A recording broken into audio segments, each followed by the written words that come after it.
The ride to the police station was silent, except for the occasional crackle of the radio and the low conversation between Officers Price and Morrison in the front seat. George sat in the back with his hands still cuffed behind him, and every bump in the road sent fresh waves of pain through his injured shoulder. He tried to shift his position to find some relief, but the cramped space and the handcuffs made it impossible. Through the metal grate that separated him from the front seat, he could see Price glance back at him in the rearview mirror with a look of satisfaction on his face. Morrison was texting on his phone and occasionally laughing at something on the screen. Neither officer seemed concerned about the man they had just arrested, or the reasons why. George kept his breathing steady and his mind focused. He had learned long ago in the military that panic was the enemy, and that clear thinking was what kept you alive. He reviewed everything that had happened and tried to understand where it had gone wrong. He had signaled at the intersection, and he was certain of that. He had been polite and respectful and had complied with every command.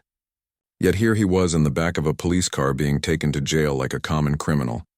The injustice of it burned in his chest, but he forced himself to stay calm, because anger would not help him now. The patrol car pulled into the parking lot of the Riverside Police Department and Price, and Morrison got out and opened the back door.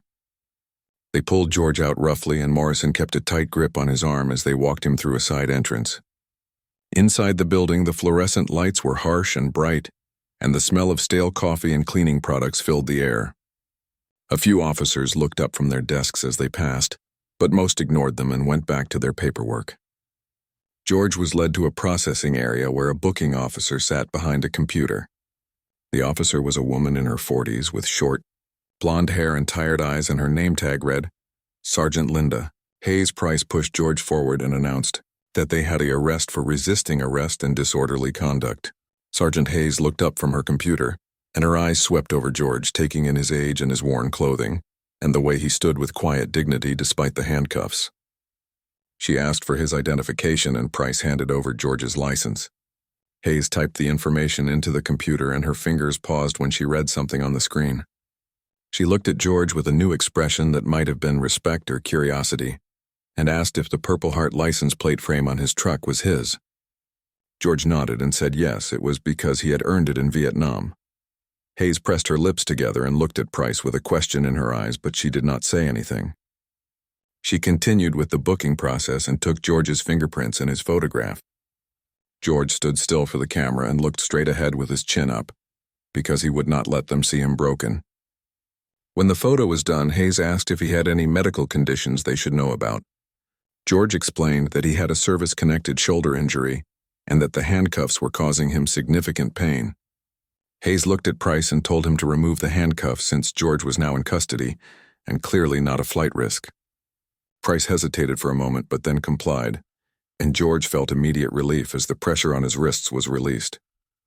George was then led to a small holding cell with concrete walls and a metal bench. The cell was cold and smelled of disinfectant and old sweat. Price told him he would get his phone call when they were good and ready and not before. George asked when that would be, and Price just laughed and walked away. The heavy door clanged shut and George was alone. He sat down on the bench and rubbed his sore wrists and tried to massage some feeling back into his shoulder. The cell was quiet except for the distant sounds of the police station, and George felt the weight of the situation settle over him, like a heavy blanket. He thought about his daughter, Patricia, who was a civil rights attorney and who would be furious when she found out what had happened. He thought about his grandson, Marcus, who was 19 and full of fire and passion for justice. He thought about his late wife, Helen, who had passed away 5 years ago and who had always been his rock and his strength. He wished she was here now to tell him that everything would be okay.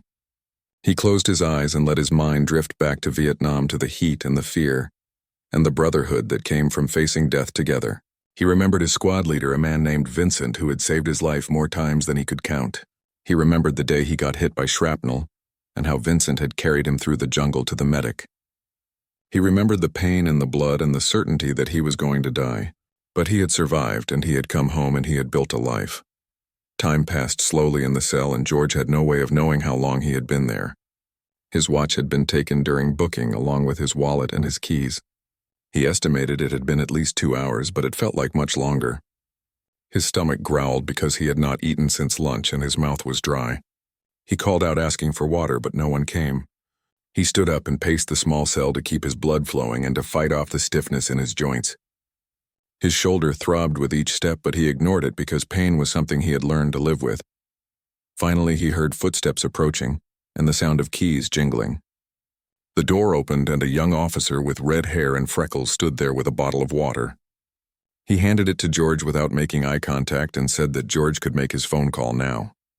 George thanked him and followed him down a hallway to a payphone mounted on the wall. The officer stood a few feet away watching as George picked up the receiver and dialed his daughter's number. His hands shook slightly as he punched in the numbers, and he realized that he was more shaken than he wanted to admit. The phone rang 3 times before Patricia answered.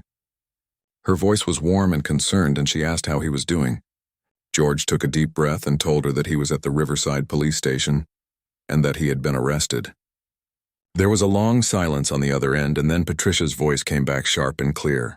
She asked what the charges were, and George explained everything that had happened from the traffic stop to the search to the arrest.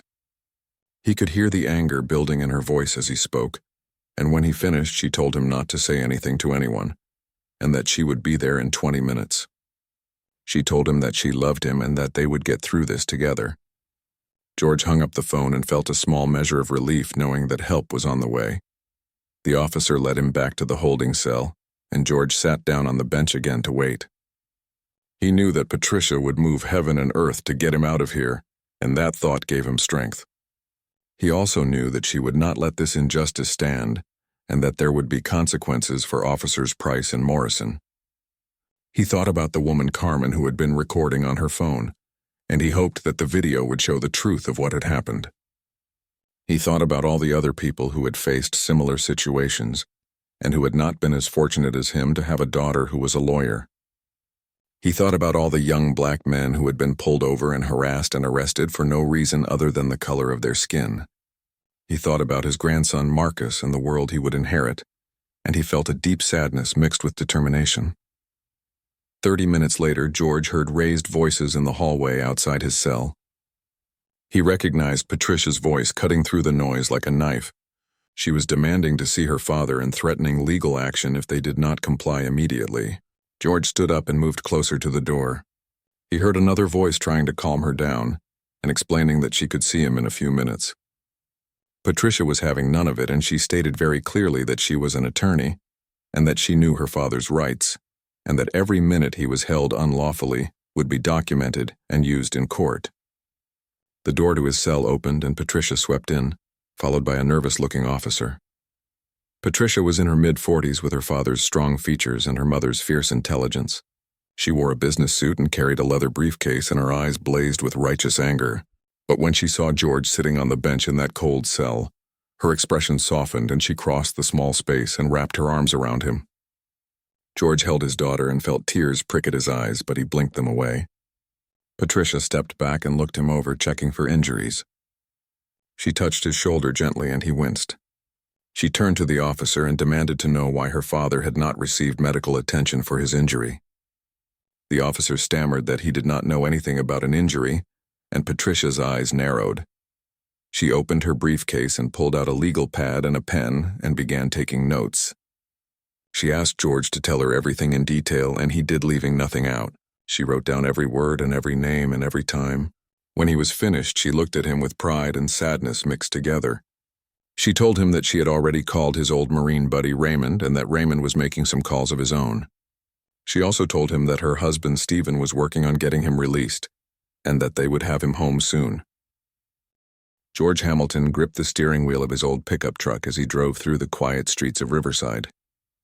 The evening sun cast long shadows across the pavement, and he was tired from his weekly visit to the VA hospital. His shoulder ached like it always did when the weather changed, and he just wanted to get home to his small house on Maple Street. The radio played softly, and he hummed along to an old Motown song that reminded him of better days.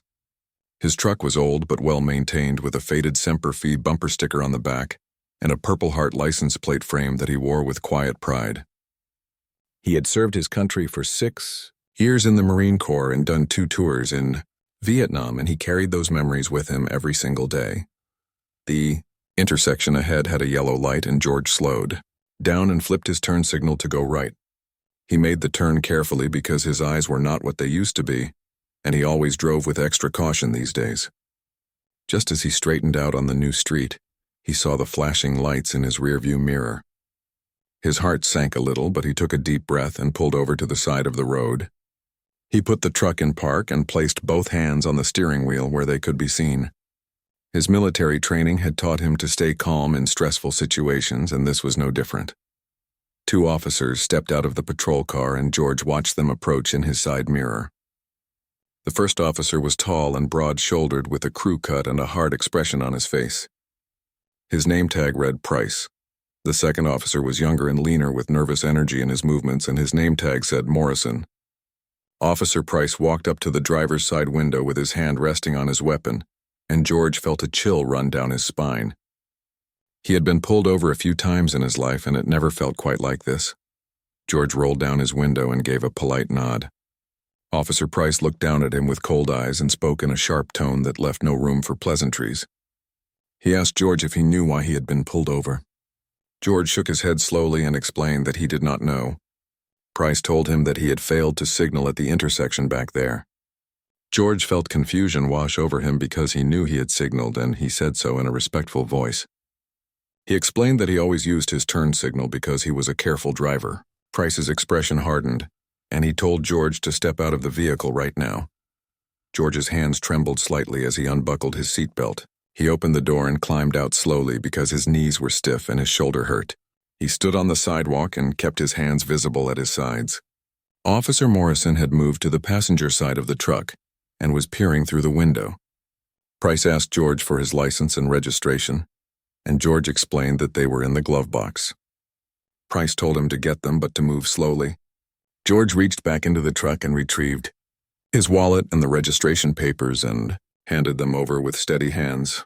Officer Price looked at the documents without much interest and then looked back at George with suspicion in his eyes. He asked George what he was doing in this neighborhood. George was taken aback by the question because he lived just 10 minutes away and had every right to be here. He explained that he was coming from the VA hospital and heading home. Price made a sound that might have been a laugh and asked George what a man his age was doing driving around at this time of day. George felt a flash of anger, but he pushed it down and simply said that he was 70 years old and still capable of driving. Morrison called out from the other side of the truck and said he was going to search the vehicle. George started to protest because he knew his rights, but Price cut him off and told him to be quiet and cooperate. Morrison opened the passenger door and began rummaging through the glove box and the center console. George watched helplessly as the younger officer pulled out his VA medication bottles and held them up like they were evidence of a crime. Morrison asked in a mocking tone if George was some kind of pill popper. George felt his jaw tighten, but he forced himself to stay calm. He explained that those were his prescriptions from the Veterans Affairs Hospital for his service-connected injuries. Price smirked and looked George up and down as if sizing him up. He asked George if he was claiming to be a veteran. George straightened his back despite the pain in his shoulder and said yes, he was a Marine Corps veteran and had served 2 tours in Vietnam. Price laughed outright this time and said, "Sure you are, and I am the president." The disrespect cut deeper than any physical wound George had ever received.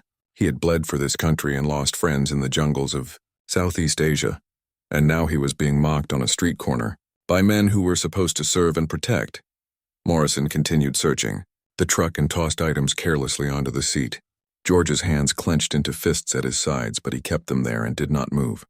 A few people had started to gather on the sidewalk, and some of them had their phones out and were recording. Price noticed the crowd and turned toward them with an angry expression. He shouted at them to move along and mind their own business. One woman with dark hair and kind eyes did not move, and she kept her phone pointed at the scene. Her name was Carmen, and George would later learn that she was the one who would make sure the world saw what happened here today. Officer Price turned back to George and told him to put his hands behind his back. George asked why he was being detained and what he had done wrong. Price ignored the question and repeated his command in a louder voice. George complied because he knew that resistance would only make things worse. The cold metal of the handcuffs bit into his wrists, and Price tightened them more than necessary. George winced as pain shot through his injured shoulder, but he did not cry out. Morrison finished his search and came around to stand next to his partner. He shook his head and said he did not find anything. Price seemed almost disappointed by this news, but he was not ready to let George go. He said that George was being arrested for resisting arrest and disorderly conduct. George felt the absurdity of the situation crash over him like a wave because he had done neither of those things. He had been polite and cooperative and had followed every instruction. He opened his mouth to protest, but Price cut him off and told him to save it for the judge. Morrison grabbed George's arm roughly and began walking him toward the patrol car. The crowd on the sidewalk had grown larger and voices called out that this was not right and that someone should help him. Carmen stepped forward with her phone still, recording, and promised George that she would call his family. George nodded at her gratefully and tried to remember her face so he could thank her properly later. Price shoved George's head down as he pushed him into the back seat of the patrol car, and George felt the indignity of it all settle into his bones. He sat in the cramped space with his hands cuffed behind him and his shoulders screaming in pain. Through the window he could see the faces of strangers watching with expressions of shock and anger and sadness. He closed his eyes and took a deep breath and let his mind drift back to a time when he wore a different uniform and fought for something he believed in. He thought about his brothers in arms and wondered what they would think if they could see him now. He thought about his daughter and his grandson and hoped they would understand that he had done nothing wrong. The patrol car pulled away from the curb and George watched the neighborhood fade into the distance as he was taken away from his freedom and his dignity stripped piece by piece. Special Agent Victoria Cross sat in her office at the FBI field office reviewing case files when her assistant knocked on the door. The assistant was a young man named Kevin, who was fresh out of Quantico and still eager to please. He told her that she needed to see something and handed her a tablet with a video queued up. Victoria took the tablet and watched the footage of George Hamilton being pulled over and arrested by Officers Price and Morrison. Her expression remained neutral as she watched, but inside she felt a familiar anger building. She had seen this kind of behavior too many times in her career, and it never got easier to witness. Victoria was in her early 40s with sharp features and intelligent gray eyes. She had spent the last 15 years with the FBI's Civil Rights Division, investigating cases of police misconduct and abuse of power. She was known for her thorough investigations and her unwillingness to back down from powerful opponents. She had taken on corrupt police departments and won, and she had put officers behind bars who thought they were untouchable. The case she was currently working on involved the Riverside Police Department, and she had been building evidence for the past 8 months. Victoria had started investigating Riverside PD after receiving multiple complaints about racial profiling and excessive force. She and her partner, Special Agent Kenneth Barnes, had been quietly gathering evidence, including interviewing victims and reviewing arrest records and examining use of force reports. They had identified several officers who appeared to be engaging in a pattern of misconduct, and Officers Price and Morrison were at the top of that list. Victoria had been waiting for the right moment to move forward with charges, and the video of George Hamilton's arrest had just given her exactly what she needed. She called Kenneth into her office and showed him the video. Kenneth was a tall African-American man in his late 30s with a calm demeanor and a sharp legal mind. He had worked with Victoria for 5 years and they made an excellent team. Kenneth watched the video carefully, and when it was finished, he looked at Victoria and said this was it. This was the evidence they needed to take their case to the U.S. Attorney's Office and get authorization to move forward. Victoria nodded and told him to start preparing the briefing documents. They had work to do. Over the next several hours, Victoria and Kenneth compiled all of their evidence into a comprehensive report. They documented 15 different incidents involving Officers Price and Morrison, where citizens had filed complaints about excessive force or racial profiling. They showed a clear pattern of behavior where the officers targeted people of color in low-income neighborhoods and used minor traffic violations as pretext for searches and arrests. They included witness statements and police reports and body camera footage that had been carefully preserved. And now they had a viral video that showed the officers' behavior in stark detail for the whole world to see. Victoria called the U.S. Attorney for the district and requested an emergency meeting. The attorney was a woman named Helen Cruz, who had a reputation for being tough on police corruption. Helen had worked closely with Victoria on previous cases, and she trusted Victoria's judgment completely. When Victoria explained the situation and sent over the preliminary evidence, Helen immediately cleared her schedule and told Victoria to come to her office right away. Victoria and Kenneth gathered their materials and drove to the federal courthouse downtown. Helen Cruz listened intently as Victoria and Kenneth presented their case. She reviewed the evidence carefully and asked pointed questions about the strength of their documentation and the credibility of their witnesses. When she watched the video of George Hamilton's arrest, her jaw tightened, and she made notes on her legal pad. After 2 hours of discussion, Helen made her decision. She authorized the FBI to take immediate action, and she assigned a team of federal prosecutors to work with Victoria and Kenneth on building the criminal case. She told them that this needed to be handled quickly and professionally because the whole country was watching. Victoria and Kenneth left the meeting energized and ready to move forward. They drove back to the FBI field office and began coordinating with other agents. Victoria wanted to move fast before the Riverside Police Department had a chance to destroy evidence or coordinate their stories. She obtained federal search warrants for the police department's personnel files and internal affairs records and body camera footage. She also obtained warrants to search Price and Morrison's personal electronic devices and financial records. Everything needed to be done by the book because she knew that any mistakes would give defense attorneys ammunition to attack the case. That evening, Victoria personally called Colonel Raymond Jackson, who had reached out to the FBI through his contacts. Raymond had served with distinction in the Marine Corps and had maintained friendships with many people in federal law enforcement. When he learned what had happened to his friend George, he had immediately started making calls, and one of those calls had reached someone who knew Victoria. Raymond and Victoria spoke for nearly an hour, and he provided valuable background information about George's military service and his character. Victoria assured Raymond that the FBI was taking this case very seriously and that justice would be served. Raymond thanked her and told her that George was a good man who deserved better than what he had received. Victoria also reached out to Patricia Hamilton and introduced herself. Patricia was surprised to receive a call from the FBI, but she quickly understood the significance. Victoria explained that the FBI had been investigating the Riverside Police Department for months, and that George's arrest had provided crucial evidence in their case. She told Patricia that they would need to interview George in detail, and that his cooperation would be vital to the investigation. Patricia agreed immediately and offered to bring her father to the FBI office the next morning. Victoria thanked her and promised that George would be treated with the respect he deserved. The next morning, George arrived at the FBI field office with Patricia by his side. He was nervous because he had never been involved with federal law enforcement before, but Patricia reassured him that everything would be fine. They were led to a conference room where Victoria and Kenneth were waiting.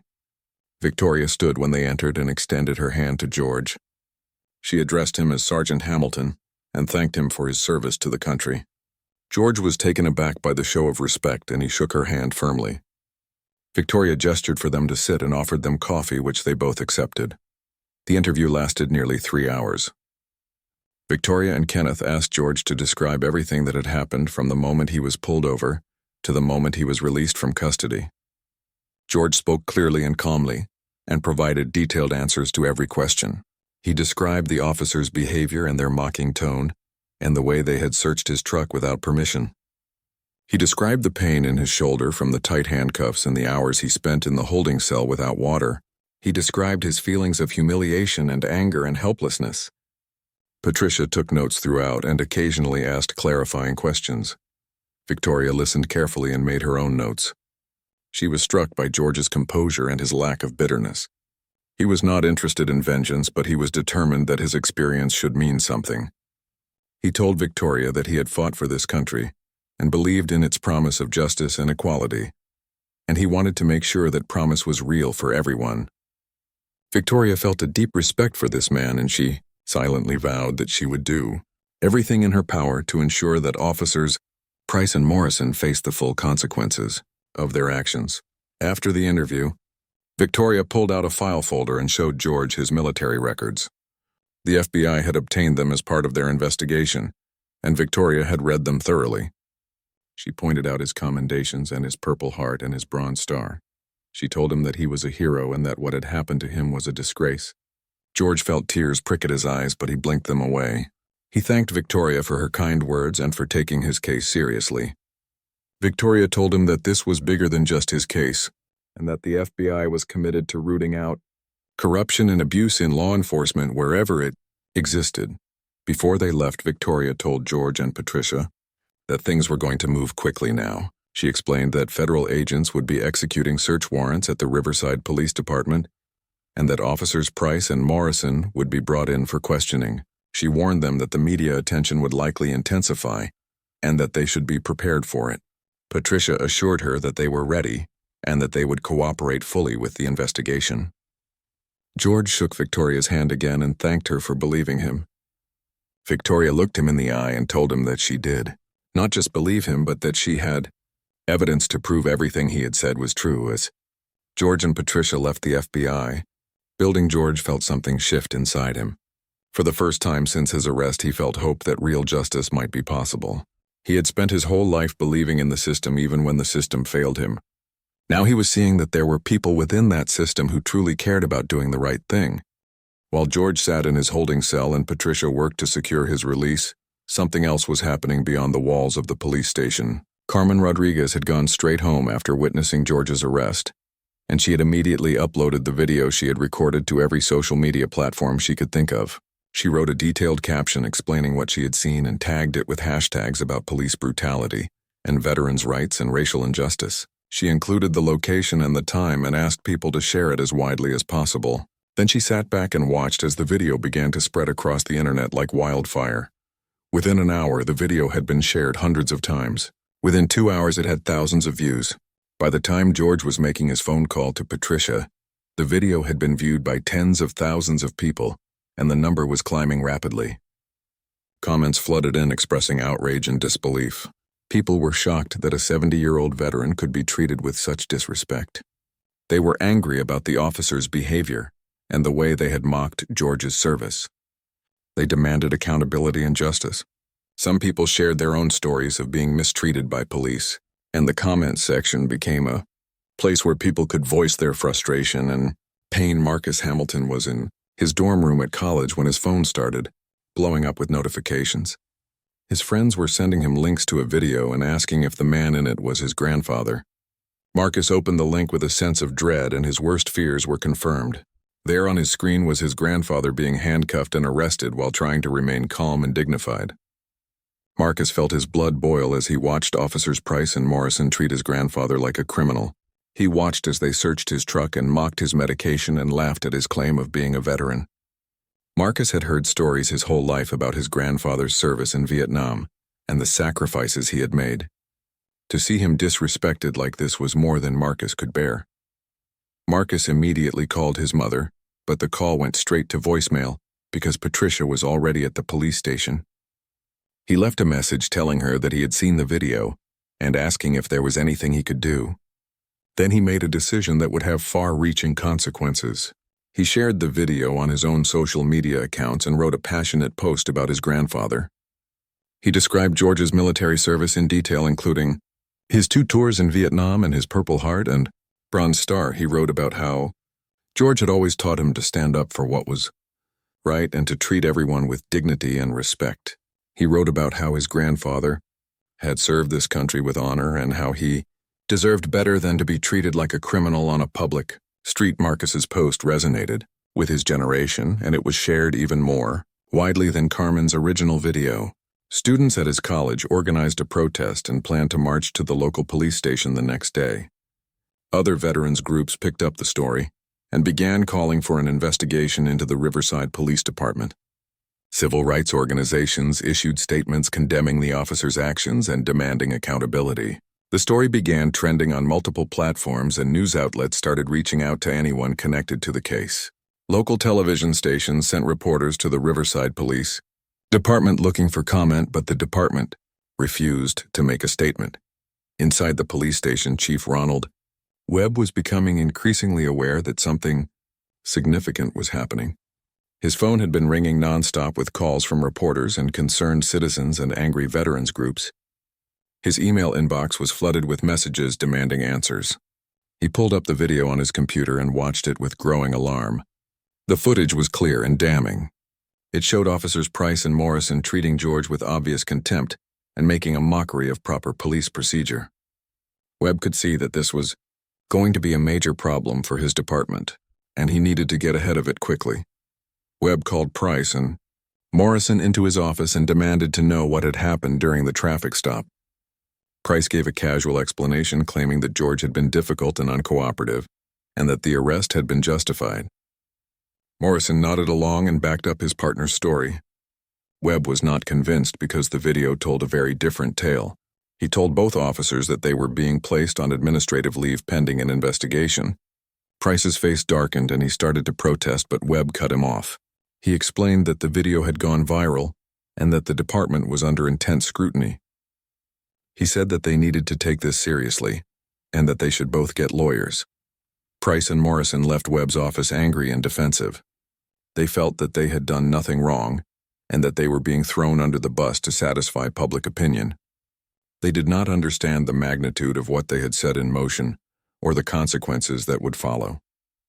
They went to the break room and complained to other officers about how unfair it all was. Some of the officers sympathized with them, but others had seen the video and were disturbed by what they saw.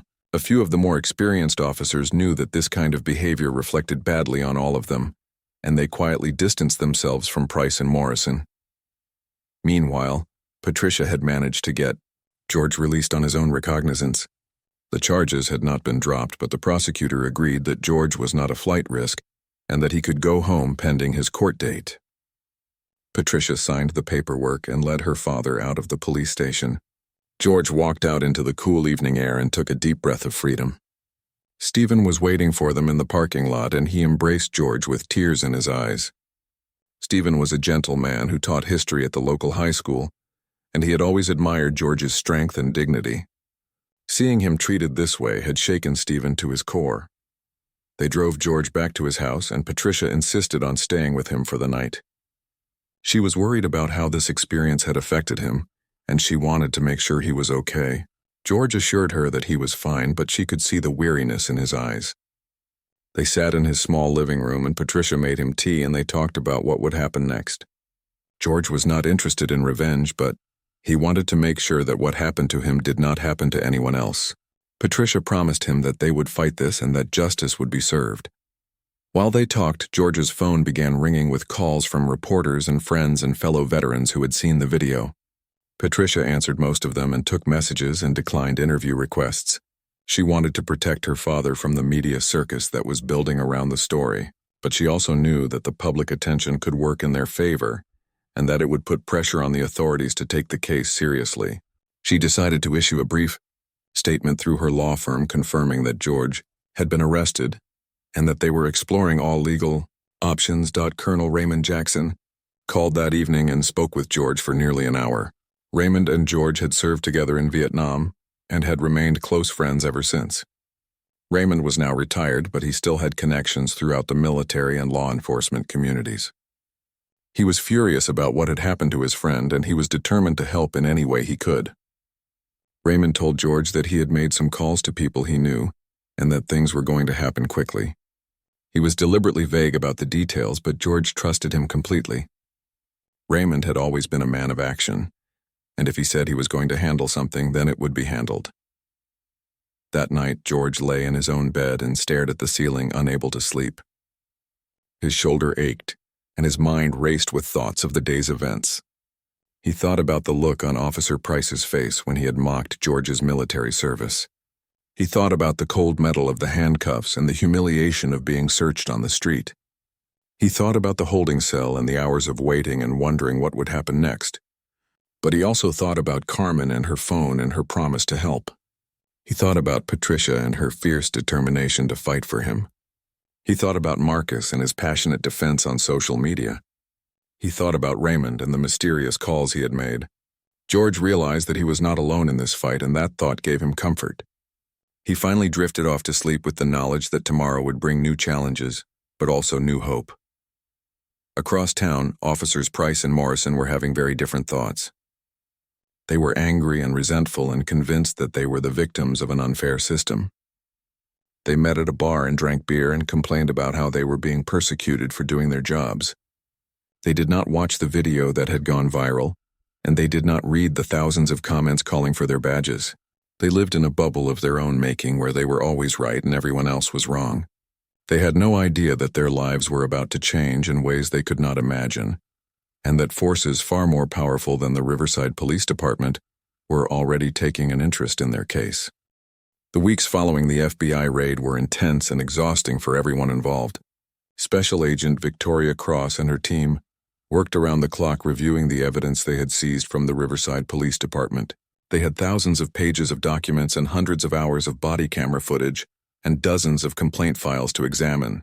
Victoria divided her team into groups, with each group responsible for analyzing a specific aspect of the case. She held daily briefings where they shared their findings and identified patterns of misconduct. The picture that emerged was even more disturbing than Victoria had initially suspected. The evidence showed that Officers Price and Morrison had been engaging in systematic racial profiling for at least 3 years. They targeted Black and Hispanic drivers in certain neighborhoods and used minor traffic violations as pretexts for searches. In many cases, they found nothing illegal, but they still issued citations or made arrests on trumped-up charges like resisting arrest or disorderly conduct. The body camera footage was particularly damning because it captured the officers making racist jokes and derogatory comments when they thought no one was listening. In one video, Morrison could be heard saying that certain neighborhoods were full of criminals and that they were doing the community a favor by harassing residents. In another video, Price laughed about how easy it was to find reasons to pull people over when you wanted to. Victoria also discovered that the Internal Affairs Department at Riverside PD had systematically buried complaints against Price and Morrison. There were over 20 formal complaints filed by citizens over the 3-year period, but only 2 had resulted in any kind of discipline, and both of those were minor reprimands. The Internal Affairs investigators had consistently sided with the officers and dismissed the complainants as unreliable or motivated by anti-police bias. In several cases, the investigators had not even interviewed the complainants or reviewed the available evidence. It was a textbook example of how police departments protect their own, even when the evidence of misconduct is clear. Kenneth Barnes focused on building the criminal case against the 2 officers. He worked closely with the U.S. Attorney's Office to determine which charges would be most appropriate and most likely to result in convictions. The primary charge was deprivation of rights under color of law, which is a federal crime that carries up to 10 years in prison. The charge applies when a law enforcement officer willfully violates someone's constitutional rights while acting in their official capacity. In George Hamilton's case, Price and Morrison had violated his 4th Amendment right against unreasonable search and seizure and his 14th Amendment right to equal protection under the law. Kenneth also considered additional charges, including conspiracy to violate civil rights and making false statements in official reports. Kenneth interviewed each of the complainants who had filed reports against Price and Morrison over the past 3 years. Many of them were reluctant to talk at first because they had been ignored by the police department's internal affairs, and they did not believe that anything would come of their complaints. But when Kenneth explained that this was a federal investigation and that the FBI had extensive evidence, they became more willing to cooperate. Kenneth listened to their stories and documented their experiences. Many of the accounts were remarkably similar to what had happened to George. The officers would pull them over for minor violations and then search their vehicles without permission and make racist comments and sometimes arrest them on false charges. One woman named Lisa Martin told Kenneth about being pulled over by Price and Morrison while driving home from her job as a nurse. They claimed her taillight was out even though she had just replaced both taillights the week before. They made her stand on the side of the road for over an hour while they searched her car looking for drugs. They found nothing but still gave her a ticket for the taillight and made crude comments about her appearance. Lisa had filed a complaint but never heard back from the police department. She told Kenneth that the experience had left her feeling violated and powerless. Kenneth assured her that her testimony would be important in bringing the officers to justice. Another man named Carlos Gomez described being stopped by the same officers while walking through his own neighborhood. They demanded to see his identification and asked what he was doing there even though he lived on that street. When Carlos objected to their questioning, they slammed him against a wall and handcuffed him. They searched him roughly and found nothing illegal, but still took him to the station and held him for several hours before releasing him without charges. Carlos had been afraid to file a complaint because he worried about retaliation, but now he was ready to testify. Kenneth documented every detail of his story. Victoria knew that the testimony of multiple victims would be crucial in establishing a pattern of behavior. It was one thing for Price and Morrison to claim that George Hamilton's arrest was an isolated incident or a misunderstanding. It was quite another when 15 different people told similar stories about being targeted and harassed by the same two officers. The pattern evidence would show that this was not about individual mistakes, but about a systematic practice of violating people's rights based on their race. Victoria compiled all of this evidence into a comprehensive report that ran over 200 pages. Meanwhile, George's life had become increasingly complicated. He could not leave his house without being recognized because his face had been all over the news. Reporters camped out on his street hoping to get an interview. Well-wishers stopped by to express their support, and veterans groups sent him letters and gifts. George appreciated the kindness, but he was not comfortable with the attention. He was a private man who had lived a quiet life, and all of this publicity was overwhelming. Patricia tried to shield him as much as possible, but there was only so much she could do. George also struggled with his own emotions about the case. He felt anger toward Price and Morrison for how they had treated him, but he also felt sadness about the whole situation. He did not hate the officers, but he believed they needed to be held accountable for their actions. He thought about all the other people who had been victimized by the same officers, and he felt a responsibility to see the case through to the end. Patricia assured him that he was doing the right thing and that his courage was making a difference.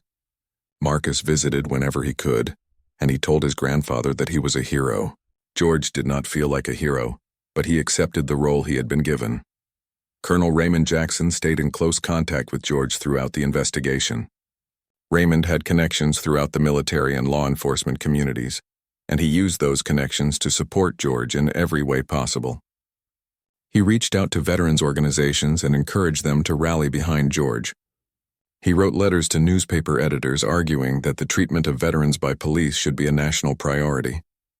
He attended meetings with FBI agents and prosecutors to make sure they understood the significance of George's military service. Raymond was a force of nature, and his advocacy made a real difference. The U.S. Attorney Helen Cruz met with Victoria and Kenneth regularly to review their progress. Helen was a meticulous prosecutor who insisted on having every detail nailed down before moving forward. She questioned their evidence and poked holes in their theories and made them strengthen their case. This process was frustrating at times, but Victoria appreciated Helen's thoroughness, because it meant that when they did bring charges, the case would be rock solid.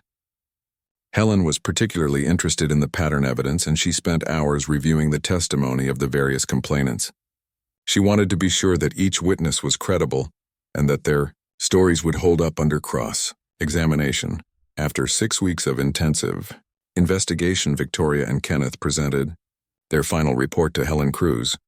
The report documented the systematic misconduct of officers Price and Morrison and recommended federal charges against both officers. It also recommended that the Department of Justice open a broader investigation into the Riverside Police Department to determine if the problems extended beyond these two individuals. Helen reviewed the report carefully and asked dozens of questions.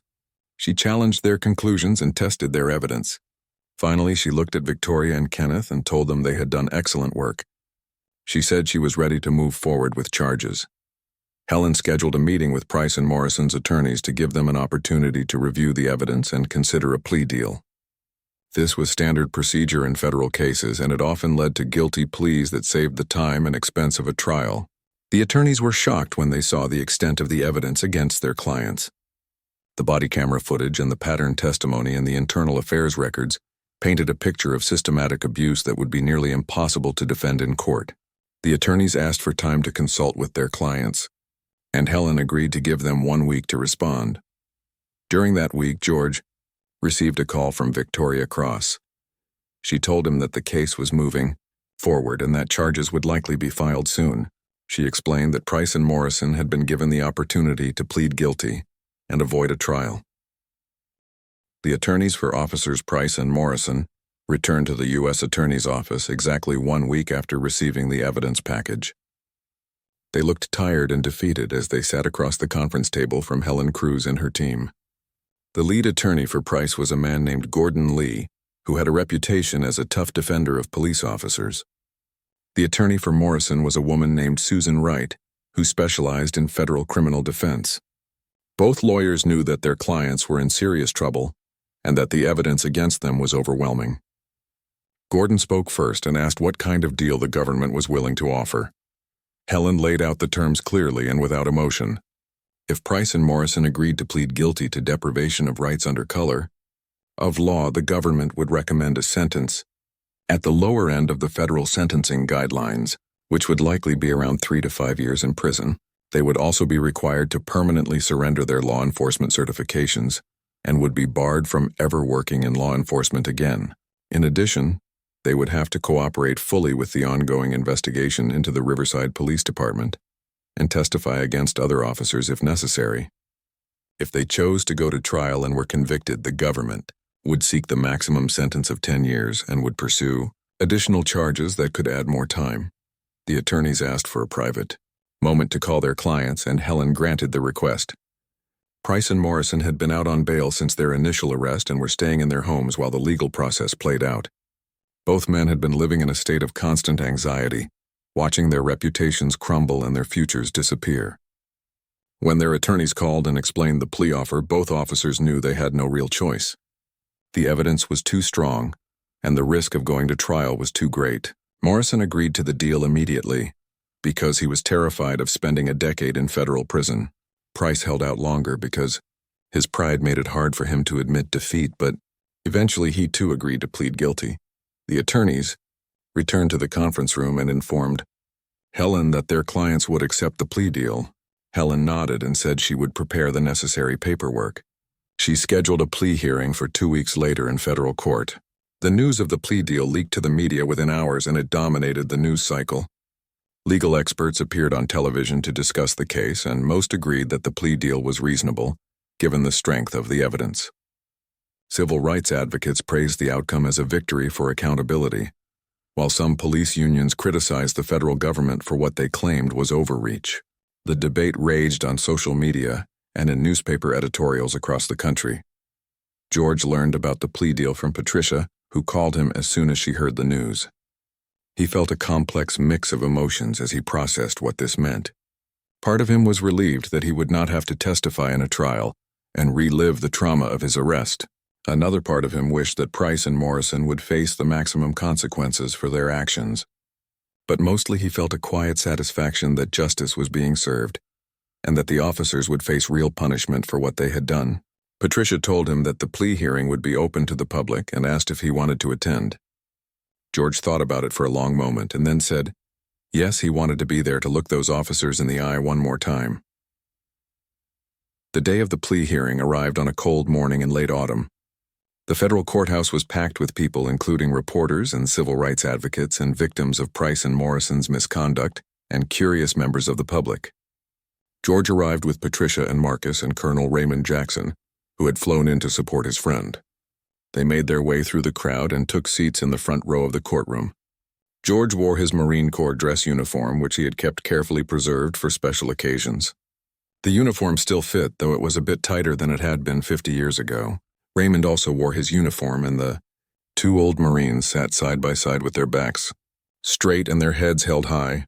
Officers, Price and Morrison, entered the courtroom through a side door, accompanied by their attorneys and U.S. Marshals. Both men looked pale and diminished in their civilian clothes. They avoided making eye contact with anyone in the gallery as they took their seats at the defense table.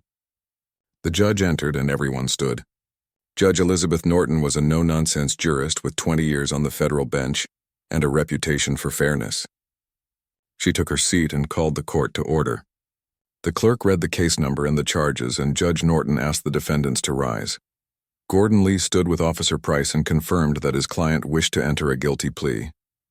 Judge Norton asked Price directly if he understood that by pleading guilty, he was waiving his right to a trial and admitting that he had violated George Hamilton's civil rights. Price spoke in a barely audible voice and said yes, he understood. The judge asked if anyone had threatened him or promised him anything other than the plea agreement to get him to plead guilty. Price said no. The judge then asked Price to describe in his own words what he had done. Price stumbled through an explanation admitting that he had pulled over George Hamilton without proper cause and had searched his vehicle without permission and had arrested him on false charges. His voice was flat and emotionless, as if he were reading from a script. Judge Norton then turned to Morrison and his attorney, Susan Wright. The same process was repeated, with Morrison also admitting his guilt and acknowledging his role in violating George's rights. Morrison's voice shook as he spoke, and he seemed on the verge of tears. The judge accepted both guilty pleas and scheduled a sentencing hearing for 6 weeks later. She reminded both defendants that they were required to cooperate fully with the ongoing federal investigation, and that any failure to do so would result in the plea agreement being voided and additional charges being filed. Both men nodded their understanding. Before adjourning the hearing, Judge Norton did something unexpected. She looked out into the courtroom and asked if Sergeant George Hamilton was present. Patricia touched her father's arm, and George stood up. The judge acknowledged him with a respectful nod and said that she wanted him to know that the court recognized his service to the country and the dignity with which he had handled this difficult situation. She said that what had happened to him was a violation not just of his civil rights but of the values that he had fought to defend. She said that she hoped this case would send a message that law enforcement officers who abuse their power will be held accountable regardless of their position. George thanked the judge quietly and sat back down. There were tears in his eyes, and Patricia squeezed his hand. The hearing ended, and people began filing out of the courtroom. Several victims of Price and Morrison's misconduct approached George to thank him for his courage in coming forward. They told him that seeing the officers plead guilty had given them a sense of closure and validation that their own experiences had been real and wrong. George shook hands and accepted their thanks with humility. Carmen Rodriguez, the woman who had recorded the original video, was also there, and she embraced George with tears streaming down her face. She told him that she had been following the case closely and was so proud of what he had accomplished. George thanked her for having the courage to record what happened and to make sure the truth was seen. Outside the courthouse, Victoria Cross held a brief press conference. She stood at a podium with Kenneth Barnes beside her and announced that justice had been served in the case of George Hamilton. She explained that both officers had pleaded guilty to federal civil rights violations and would face prison time. She also announced that the Department of Justice was opening a broader investigation into the Riverside Police Department, and that federal monitors would be put in place to ensure reforms were implemented. She thanked the victims who had come forward and the FBI agents who had worked tirelessly on the case. When asked about George, she simply said that he was a true American hero who had stood up for what was right. The sentencing hearing took place 6 weeks later, and once again, George attended in his Marine Corps uniform. Judge Norton heard statements from several victims about how Price and Morrison's actions had affected their lives. Lisa Martin talked about the fear and humiliation she felt during her traffic stop. Carlos Gomez described the physical pain of being slammed against a wall and the emotional trauma that followed. George also gave a statement, and he spoke with quiet strength about his belief in justice and accountability. He said that he did not hate the officers, but that he hoped they would learn from their mistakes and become better people.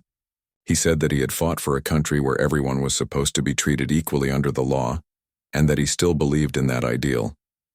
Judge Norton sentenced Price to 4 years in federal prison, followed by 3 years of supervised release. She sentenced Morrison to 3.5 years in federal prison, followed by 3 years of supervised release. Both men were ordered to pay restitution to their victims and to perform community service after their release. Both men were permanently barred from working in law enforcement. Officers Danny Price and Kyle Morrison arrived at the Riverside Police Department for their shift at 7 in the morning. They had been on administrative leave for 2 days, but Chief Webb had called them in for what he said was a routine meeting. Neither officer was particularly worried because they believed the whole situation would blow over once the media moved on to the next story. They parked their personal vehicles in the employee lot and walked into the building together, talking about the football game they had watched the night before. They had no idea that their lives were about to change forever. As they entered the main lobby, they immediately noticed something was wrong. There were people in dark suits with FBI badges on lanyards around their necks standing near the front desk. More agents were moving through the hallways carrying boxes and file folders. The receptionist looked pale and nervous, and she avoided making eye contact with Price and Morrison. The two officers stopped in their tracks and exchanged confused glances. Before they could decide what to do, Special Agent Victoria Cross approached them with Special Agent Kenneth Barnes at her side. Two other agents flanked them, and the message was clear. Victoria identified herself and showed her credentials. She told Price and Morrison that they were being detained for questioning in connection with a federal civil rights investigation. Morrison's face went white, and he stammered that they had not done anything wrong.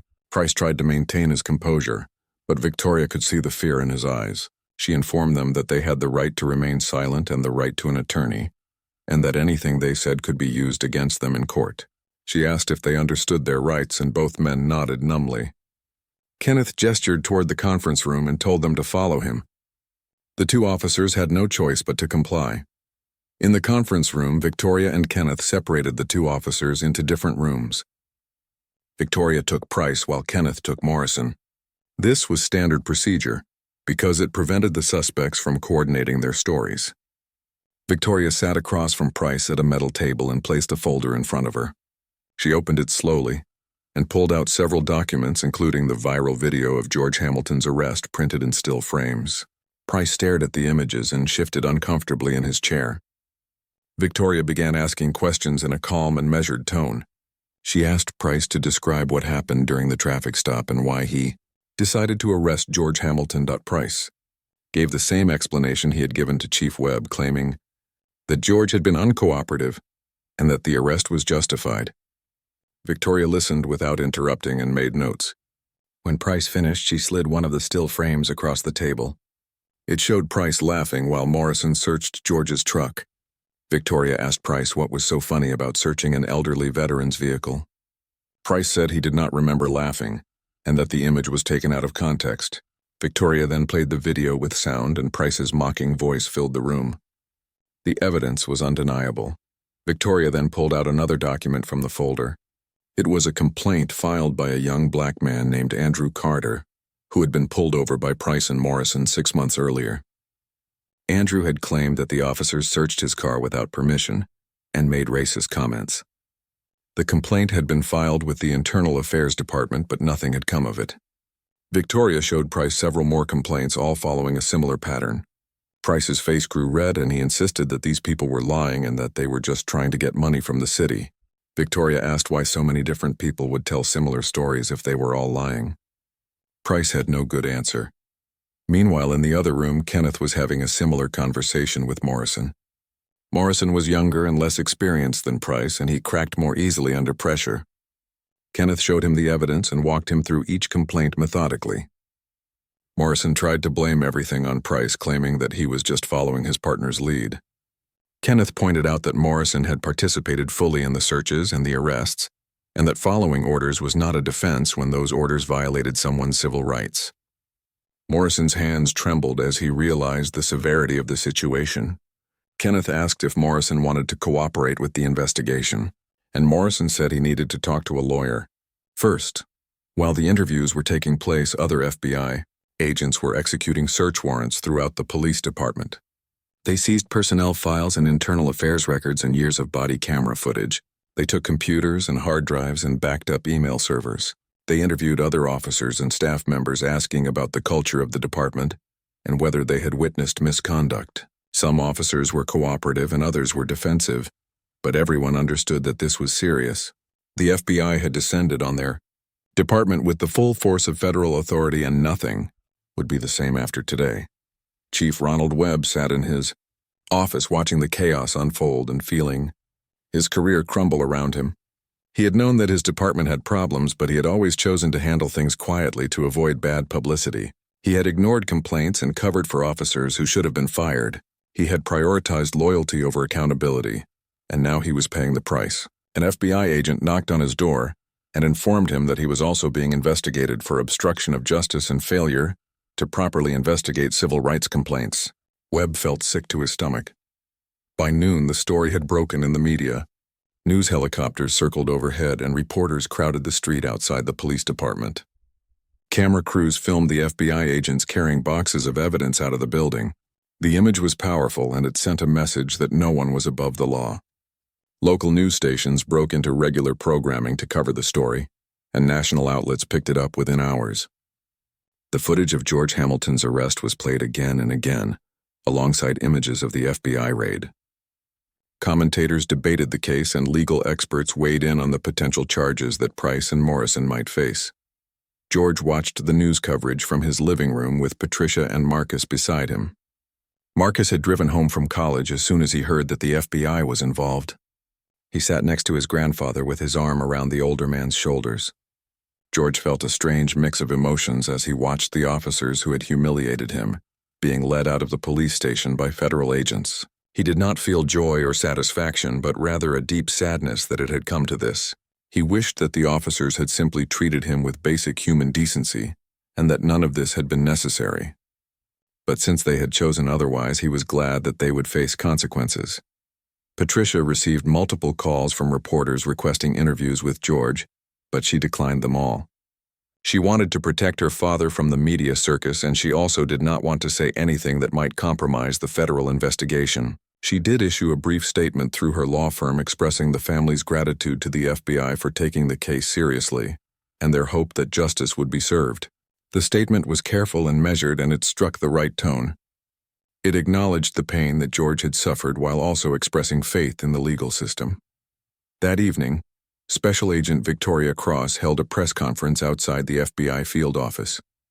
She stood at a podium with Kenneth Barnes beside her and several other agents in the background. Camera flashes went off as she began to speak. She announced that the FBI had executed search warrants at the Riverside Police Department as part of an ongoing civil rights investigation. She stated that officers Danny Price and Kyle Morrison were being investigated for deprivation of rights under color of law, which is a federal crime. She explained that the investigation had been underway for several months and that the recent arrest of George Hamilton had provided additional evidence in the case.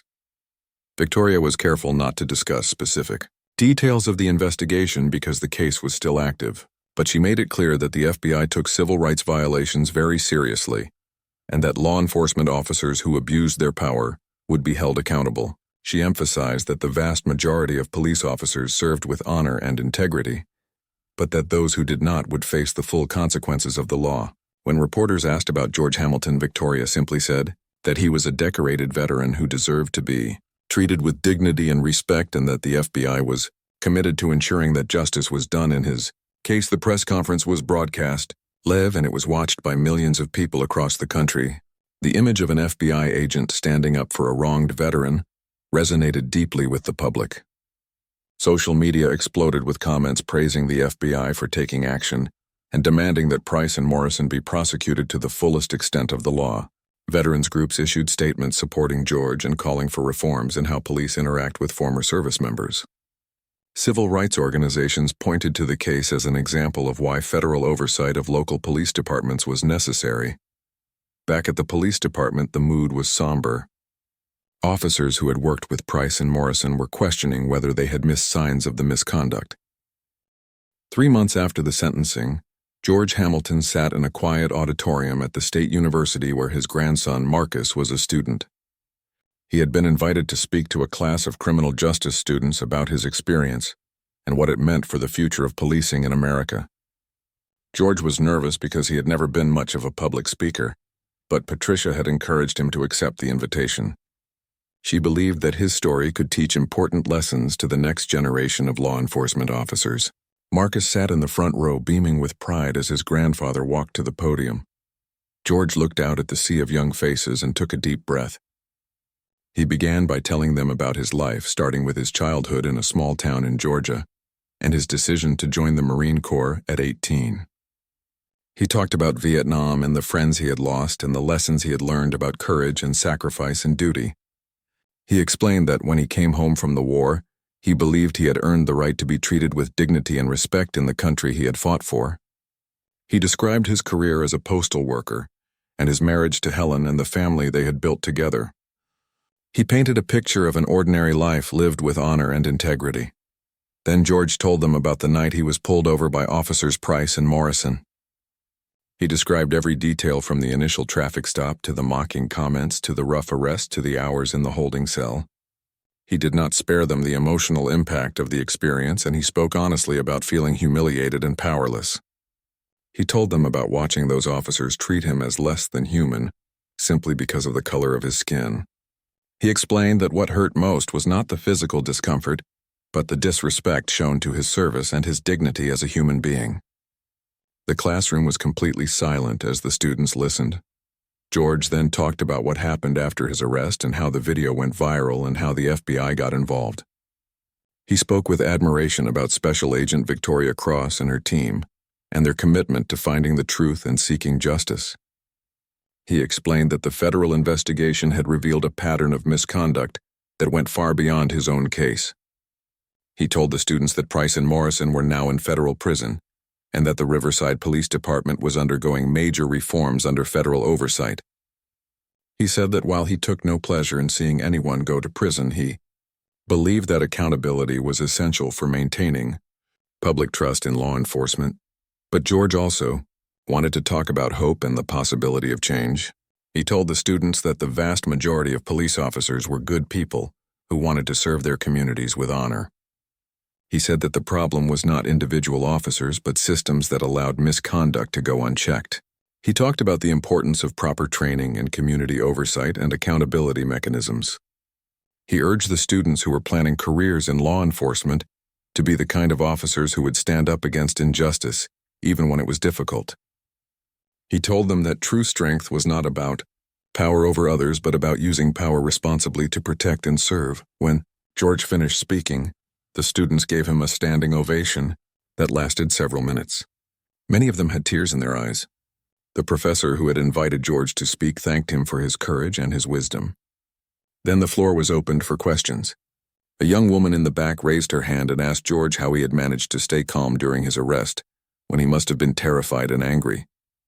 George thought about the question carefully before answering. He said that his military training had taught him to stay focused in dangerous situations, and that losing his temper would only have made things worse. But he also admitted that staying calm had been one of the hardest things he had ever done. Another student asked if George had forgiven the officers who arrested him. George paused and considered his answer. He said that forgiveness was complicated, and that he was still working through his feelings.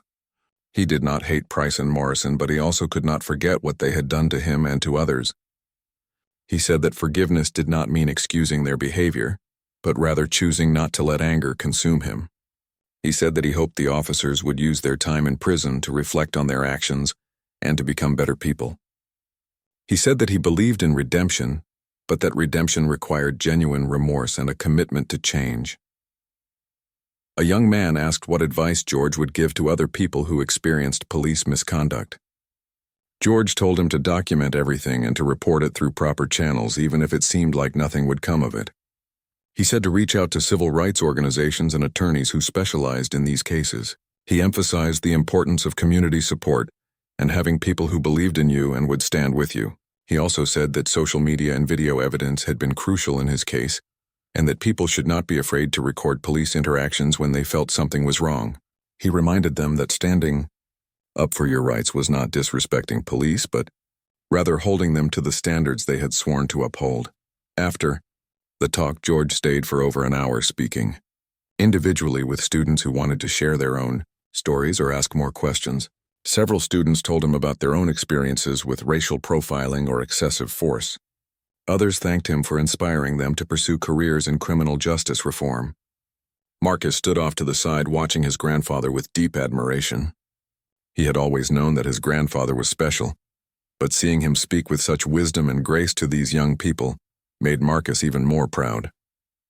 He thought about his own future and the kind of person he wanted to become, and he knew that his grandfather had set an example he would spend his whole life trying to live up to. Meanwhile, the reforms at the Riverside Police Department were moving forward under federal oversight.